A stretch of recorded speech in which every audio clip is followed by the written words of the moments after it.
Now, I found it interesting, and I'll talk about the option just here in a second, but I really found interesting was the thought that this sort of that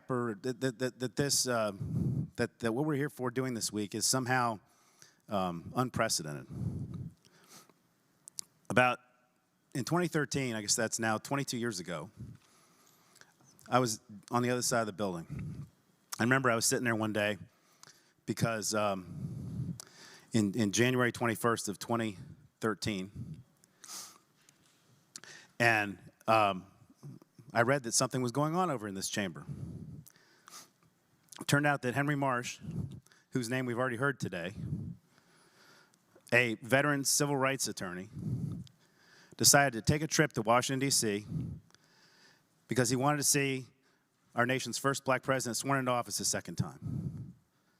And this body happened to be 2020 at the time. And instead of honoring that civil rights warrior, Henry Marsh, that person who's the institution of this chamber, the chairman of the courts committee at the time, I believe, instead of honoring his personal devotion to go see the president and acknowledging that was just a one-time thing, some people on the other side of this aisle decided to put in an amendment completely redrawing this chamber's boundaries.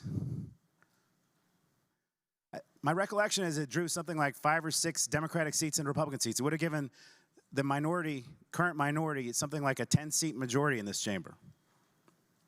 And I just find it fascinating to listen to the finger pointing going on at that time. Sorry, the finger pointing going on today, given what happened back then. And what was driving that?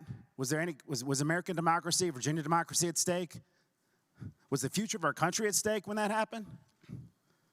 No, it was just a petty political power grab. That's all it was.